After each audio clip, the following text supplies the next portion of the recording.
बेचारे प्लाटिंग कर रहे हैं, या जिन्होंने, मेरा एक ही बस उनसे सवाल है कि बहुत अच्छा कार्य कर रहे हैं, नजूल पे वो काम कर रहे हैं, सरकारी जमीनें वापस ले रहे हैं। लक्ष्य 2027 का विषय जो है वो चुनाव लड़ना नहीं, तो यहाँ राजनीति आला नहीं है। देखिए, अभी ऐसा हम लोगों ने कोई विचार नहीं पर वो तय करेंगे। बाकी लक्ष्य 2027 जो लिखा है, तो यहाँ राजनीति आला नहीं है। देखिए, अभी ऐसा हम लोगों ने कोई विचार नहीं पर हमारा लक्ष्य कुछ और है, तो शायद वो लक्ष्य 2027 में पूरा हो।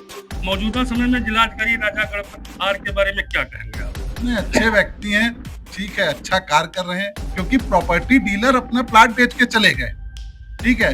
पिस्ता कौन है? वो गरीब आदमी। ये कारण नहीं है कि मेरे ऊपर दबाव बना के मुकदमा लिखा दिया गया। जीआईसी चौराहे से लेके तरनताल की रोड है मेरे चौराहे पर, क्योंकि मैं भी यहीं रहता हूँ, मेरे चौराहे की रोड है, एक भी गड्ढे नहीं है इसमें, एक भी ब्रेकर नहीं, फिर भी लगातार 3 बार वो रोड बन चुकी है, वो रोड नहीं। तो ये विकास मैंने उनका देखा, बाकी तो वो अपना विकास कर रहे हैं। देखिए, पिछले 4 सालों की उनकी कार्यशैली से कितना संतुष्ट है? हमने देखा ही नहीं उनको कभी, उनके कार उनको ही नहीं देखा, तो कार तो दूर की बात, हम जानते ही नहीं है कौन।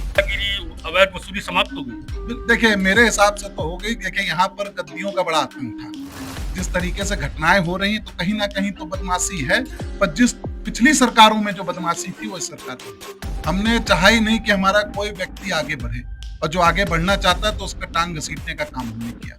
ये सिर्फ नारे लगाने के, चाहे वो किसी भी पार्टी के नारे हो, उससे होगा कुछ नहीं, आपका भविष्य खराब होगा।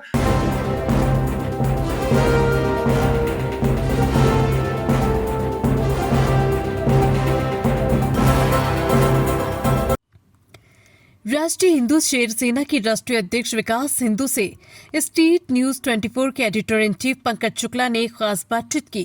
इस अवसर पर विकास हिंदू ने क्या कहा, आप भी सुनिए। मेरी मौजूदगी है इस समय सीतापुर में राष्ट्रीय हिंदू शेर सेना के अध्यक्ष, राष्ट्रीय अध्यक्ष विकास हिंदू के आवास पर। मैं आया हूं उनसे जानने के लिए, वर्ष 2027 में विधानसभा के चुनाव है और पिछले 2 वर्षों से विकास हिंदू सीतापुर के सार्वजनिक जीवन में, सामाजिक जीवन में लगातार सक्रिय बने हुए हैं और समाज के कमजोर, गरीब, निरीह लोगों की आवाज बनकर सड़कों पर उतरते रहे हैं। उनकी प्रशासनिक अधिकारियों से नोक-झोंक भी होती रही है। गुण दोष के आधार पर वो अधिकारियों की बात को भी मानते रहे हैं और उनकी लगातार सक्रियता से मुख्य सत्तारूढ़ भारतीय जनता पार्टी के दावेदार जो हैं वो बेचैन है कि कहीं विकास हिंदू वर्ष 2027 में भारतीय जनता पार्टी से प्रबल दावेदार बनकर उभर कर सामने न आ जाए। एक और प्रश्न पूरे जनपद में चर्चा का विषय बना हुआ है कि विकास हिंदू कौन है, विकास हिंदू की पारिवारिक पृष्ठभूमि क्या है, विकास हिंदू मूलतः कहाँ के रहने वाले हैं, वो किस बिरादरी से ताल्लुक रखते हैं। इसकी जिज्ञासा जब मैं ग्रामीण क्षेत्रों में जनपद के विभिन्न हिस्सों में गया, तो जब मैंने युवाओं से बात की, तो लोगों के अंदर आधी अधूरी जानकारी विकास हिंदू के बारे में है। आज उनके आवास पर इन्हीं सब बातों करने के लिए स्टेट न्यूज 24 पहुंचा है। उन्हीं से जान लेते हैं, उन्हीं के बारे में, कि उनका क्या जीवन है और उनकी क्या प्लानिंग है। विकास हिंदू जी, आप सीतापुर की राजनीति में सक्रिय हैं, सामाजिक क्षेत्रों में सक्रिय हैं, जन सामान्य की आवाज को उठाते हैं। सबसे पहले तो मैं ये जानना चाहूंगा कि आप ये बताने का कष्ट करें कि आपकी राजनीतिक, आपकी पारिवारिक पृष्ठभूमि क्या है, आपके पिता का क्या नाम है, आप कहाँ के रहने वाले हैं? देखिए, मेरी जन्मभूमि जो है वो सीतापुर ही है, यहाँ मेरा जन्म हुआ है, और मेरे पिता जो हैं वो एक व्यवसायी थे। हमारी बंदूक की दुकान है यहाँ पर प्रकाश गन हाउस के नाम से। अभी 2020 में हमारे पिता जी खत्म हो गए थे, इस दुनिया में नहीं रहे। उसके बाद 2024 में हमसे बड़े वाले भाई थे, उनकी मृत्यु हो गई। फिर ज्यादा जिम्मेदारी बढ़ गई, तो फिर सीतापुर ही मुझे आके यहाँ रहना पड़ा। और जैसे दिल्ली में हम सामाजिक कार्य कर रहे थे, वैसे संगठन के लिए यहाँ भी सामाजिक कार्य कर रहे हैं। आपकी गाड़ी के पीछे लिखा है कि मिशन वर्ष 2027। क्या राष्ट्रीय हिंदू सेना से चुनाव लड़ेंगे या भारतीय जनता पार्टी से चुनाव लड़ेंगे? नहीं, लक्ष्य 2027 का विषय जो है वो चुनाव लड़ना नहीं होता है, ठीक है। देखिए, वो एक लोगों ने बना दिया है कि कोई का मिशन है या लक्ष्य है। बहुत सारे लक्ष्य हो सकते हैं जीवन में, कोई एक चुनावी लक्ष्य नहीं। शायद मेरा 2027 में कुछ और लक्ष्य हो, मैंने उसके बारे में लिख रखा हो। तो यहाँ राजनीति आला नहीं है। देखिए, अभी ऐसा हम लोगों ने कोई विचार नहीं बनाया है कि हम कहाँ से चुनाव लड़ेंगे, क्या है। ये तो हमारा संगठन और जो हमारे कोर कमेटी टीम है, हमारे पदाधिकारी, वो तय करेंगे। बाकी लक्ष्य 2027 जो लिखा है वो किसी और कारणवश लिखा है, चुनाव से उसका मतलब नहीं। चुनाव होता तो लोग मिशन 2027 लिखवाते हैं।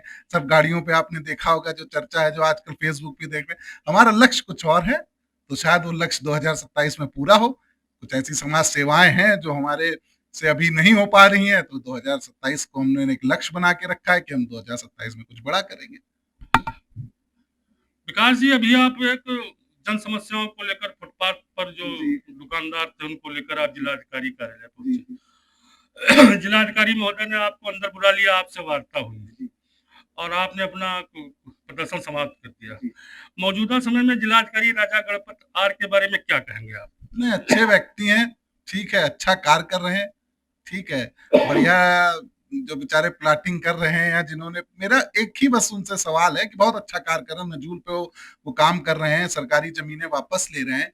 अभी मेरी लास्ट टाइम भी उनसे वार्ता हुई थी, तो मैंने उनसे एक सुझाव भी दिया था कि जिनका लेआउट नहीं पास है तो आप लोग रजिस्ट्री भी बंद करिए। पहले नियम लगाइए कि पहले लेआउट पास हो, उसके बाद रजिस्ट्री की जाए।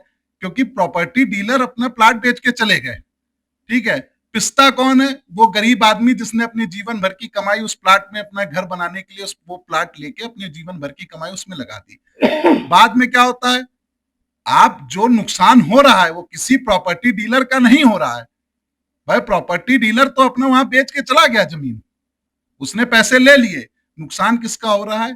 जिनका नक्शा नहीं पास है, जो मकान बनवाना चाह रहे हैं, उनका मकान नहीं, अब लेआउट के लिए वो इधर उधर भटक रहे हैं, तो नुकसान उनका हो रहा है। तो बाकी अच्छे व्यक्ति हैं, अच्छा कार्य कर रहे हैं। और ये कारण नहीं है कि मेरे ऊपर दबाव बना के मुकदमा लिखा दिया गया इसलिए मैं तारीफ कर रहा हूँ। ऐसा नहीं, जहां गलत करेंगे वहां हम लोग खिलाफ भी होंगे, और जहां सही करेंगे वहां साथ भी देंगे। राकेश राठौर गुरु जी आपके यहाँ भारतीय जनता पार्टी के विधायक हैं और उत्तर प्रदेश शासन में नगर विकास राज्य मंत्री हैं। पिछले 4 सालों की उनकी कार्यशैली से कितना संतुष्ट है? हमने देखा ही नहीं उनको कभी, उनके कार्य उनको ही नहीं देखा, तो कार्य तो दूर की बात, हम जानते नहीं है कौन। क्योंकि हम हमारे तो कभी ना मोहल्ले में आए, और जहां जहां हम अपनी सभाएं कर रहे हैं, जहां जहां हम अपनी जन चौपाल कर रहे हैं, वहां भी हम लोगों से पूछते हैं कि भाई आपके यहाँ विधायक कौन है, तो वो भी लोग नहीं जानते कि यहाँ का विधायक कौन है। तो मैं कैसे जान सकता हूँ? और कार्यशैली भाई हमें तो कहीं नहीं दिख रही। हाँ, एक रोड पे मैंने उनकी कार्यशैली देखी, पीडब्ल्यूडी की कार्यशैली देखी। जीआईसी चौराहे से लेके तरनताल की रोड है मेरे चौराहे पर, जबकि मैं भी यहीं रहता हूँ, मेरे चौराहे की रोड है। एक भी गड्ढे नहीं है इसमें, एक भी ब्रेकर नहीं है, फिर भी लगातार 3 बार वो रोड बन चुकी है। और वहीं पीछे आप चर्च रोड पे चले जाइए, ठीक है, बड़े बड़े गड्ढे हैं, गाड़ियां उसमें बरसात के मौसम में गाड़ियां फंस जाती हैं, वो रोड नहीं। तो ये विकास मैंने उनका देखा। बाकी तो अपना विकास कर रहे हैं। देखिए, मुझे सबसे अच्छी उनकी एक चीज लगती है कि उन्होंने पहले ही एक मीडिया बंधु को इंटरव्यू में कहा था कि मैं पहले खुद का विकास करूंगा, फिर जनता का करूंगा। तो 5 साल बहुत कम होते हैं शायद अपना विकास करने के लिए, तो अपना विकास लगातार कर रहे हैं। बाकी 27 में जनता जवाब देगी काम किया है नहीं किया। विकास जी, आप जैसा आप जानते हैं कि उत्तर प्रदेश के मुख्यमंत्री योगी आदित्यनाथ कहते हैं कि गुंडों का कोई स्थान नहीं है हमारे शासन में। क्या सीतापुर में गुंडे समाप्त हो गए? दादागिरी, गुंडागिरी, अवैध वसूली समाप्त हो गई? देखिए, मेरे हिसाब से तो हो गई। देखिए, यहाँ पर गद्दियों का बड़ा आतंक था, ठीक है, गद्दियों का बड़ा आतंक था। थोड़ा उसको सरकार ने खत्म किया, थोड़ा हमारे जैसे हिंदू संगठनों ने खत्म किया, समाप्त हो गया। तो यहाँ इतना बदमाशी का नहीं। बाकी देखिए, जिस तरीके से घटनाएं हो रही हैं, तो कहीं ना कहीं तो बदमाशी है, पर जिस पिछली सरकारों में जो बदमाशी थी वो इस सरकार में नहीं है। इसके लिए मैं योगी जी का बहुत बहुत धन्यवाद देता हूं कि आज हमारी बहनें सुरक्षित घूम रही हैं। विकास जी, आप भी ब्राह्मण हैं। इस सीतापुर में चाहे साकेत मिश्रा जी रहे हो, मुनिंदर अवस्थी जी हैं, भरत त्रिपाठी जी हैं, ये लगातार भारतीय जनता पार्टी में उपेक्षित रहे हैं और आज भी हताश और निराश है। जबकि सीतापुर विधानसभा में मुख्यतः ब्राह्मण बाहुल्य विधानसभा क्षेत्र कही जाती है, मानी जाती है। ब्राह्मणों का कोई प्रतिनिधित्व नहीं है, क्या कहेंगे? नहीं, ऐसा नहीं है। देखिए, ऐसा है कि जिनकी आपने बात करी ठीक है, वो पूर्व ब्लॉक प्रमुख भी रह चुके हैं, घर में उनके चेयरमैनी भी है, और जो आप दूसरे जिनकी बात कर रहे थे वो पूर्व एमएलसी भी रह चुके हैं। तो ऐसा नहीं है भाई, सबने भरपूर अपने समय में पाया है और सब कर रहे हैं। बाकी ब्राह्मणों से थोड़ा ब्राह्मण नाराज है, ये तो है। और मैं ब्राह्मण, देखिए मैं ब्राह्मण हूँ, शायद उसी के मारे मैं हर बार कहीं कुछ करता हूँ तो मेरे खिलाफ चीजें हो जाती हैं। उसका एक कारण ये भी है कि मैं ब्राह्मण हूँ। अगर मैं ब्राह्मण नहीं होता, कुछ और होता, तो शायद इतनी तकलीफ मुझे नहीं होती समाज सेवा करने में। पूरे सीतापुर लोकसभा क्षेत्र की 5 विधानसभा क्षेत्र, चाहे महमूदाबाद हो, बिस्वा हो, सिवता हो, लहरपुर हो, इन सारे विधानसभाओं को जोड़ करके एक लोकसभा क्षेत्र बनती है, आप अच्छी तरीके से जानते हैं। सीतापुर से अगर देखा जाए, अगर आप पीछे इतिहास में चले जाएं, तो जगदीश चंद्र दीक्षित यहाँ से लोकसभा के सांसद रहे, जनार्दन प्रसाद मिश्रा जी यहाँ से सांसद रहे, डॉक्टर राजेंद्र कुमारी वाजपेयी जी यहाँ से सांसद थे। लेकिन धीरे धीरे लोकसभा क्षेत्र से ब्राह्मणों का अस्तित्व धीरे धीरे मिटता चला गया और बैकवर्ड की राजनीति हावी हो गई। क्या कहेंगे? हमारा दोष है इसमें, हमारी गलती है। हमने चाहा ही नहीं कि हमारा कोई व्यक्ति आगे बढ़े, और जो आगे बढ़ना चाहता है तो उसका टांग घसीटने का काम हमने किया। तो इसलिए जो है ये हमारे समाज की ये गलती है कि हमें एकता नहीं है। ठीक है, आज उसी का खामियाजा है कि कोई एक व्यक्ति अच्छा कर रहा है। अरे मेरा विरोधी सब ब्राह्मण लोग कर रहे हैं और कोई नहीं कर रहा है। मेरे संगठन में सबसे ज्यादा ओबीसी समाज के लोग हैं, दलित समाज के लोग हैं, पर मेरा विरोध करने में मेरे ही अपने लोग हैं जो मेरे समाज से हैं। तो मैं क्या कह सकता हूँ उनके लिए, भाई जैसा जो कर रहा है वैसा भुगत रहा है। आप जिस तरीके से सीतापुर शहर में राजनीति कर रहे हैं, या ये कह लीजिए कि समाज सेवा कर रहे हैं, लोगों की मदद कर रहे हैं, जिस तरीके से आप कलेक्ट्रेट में जाकर प्रशासनिक अधिकारियों से बात कर रहे हैं, जिस तरीके का आपका व्यक्तित्व है, उस हिसाब से क्या वर्ष 2029 के लोकसभा की तैयारी तो नहीं है? ना, अभी कोई नहीं। मैं बताया ना आपको, अभी कोई ऐसा वो नहीं है। लक्ष्य दूसरी चीजों का है। देखिए हम समाज सेवा कर रहे हैं, ठीक है। आज हम विधायक नहीं है, सांसद नहीं, चेयरमैन नहीं है, फिर भी लोगों की मदद कर रहे हैं। और अगर कुछ नहीं भी बनेंगे तो भी मदद ऐसे ही करते रहेंगे। बाकी अभी कोई ऐसा वो नहीं, चुनाव लड़ने का कोई ऐसा नहीं। वो लोगों का गलत वो है कि लक्ष्य 2027 डाल दिया। अरे लक्ष्य तो बहुत चीजों का हो सकता है। आप मेरी गाड़ी पे देखिए, मेरे किसी भी बैनर पे किसी भी पार्टी की फोटो नहीं है, यहाँ तक मेरा संगठन का भी नाम नहीं है।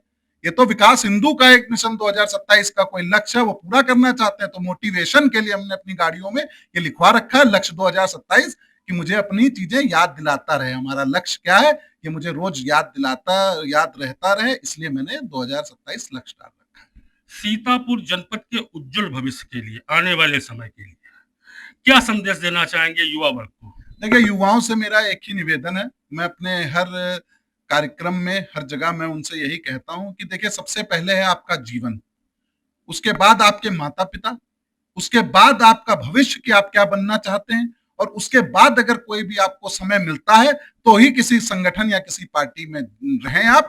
ये सिर्फ नारे लगाने के, चाहे वो किसी भी पार्टी के नारे हों, उससे होगा कुछ नहीं, आपका भविष्य खराब होगा। आज मैंने बहुत ऐसे युवा बेचारे देखे हैं जिन्होंने राजनीति में अपना भविष्य खराब कर लिया है। ठीक है, आज भी बेचारे कुर्सी डाल रहे हैं, दरा बिछा रहे हैं, उनको कुछ नहीं मिल रहा है। मलाई कौन खा रहा है? जो बाहर से लोग आए, जिनके जो पूंजीपति है वो मलाई खा रहे हैं। हमारा युवा बेरोजगार ऐसे ही घूम रहा है। तो मेरा यही आपके चैनल के माध्यम से सभी युवा वर्ग के जितने भी हमारे साथी हैं उनसे यही निवेदन है कि आप अपने भविष्य को ध्यान में रखिए, अच्छे से अपना पढ़िए, ठीक है, इतना मजबूत बनिए पढ़ लिख के कि आपको किसी के पीछे नारेबाजी करने की जरूरत ना पड़े। ये थे हमारे साथ विकास हिंदू शेर सेना के राष्ट्रीय अध्यक्ष, जिनका युवाओं से स्पष्ट कहना है कि पहले अपने घर और परिवार को देखिए और उसके बाद स्वयं आत्मनिर्भर बनिए और स्वयं की ताकत बनकर अपने को स्थापित करिए। स्टेट न्यूज 24 के लिए पंकज शुक्ला, सीतापुर।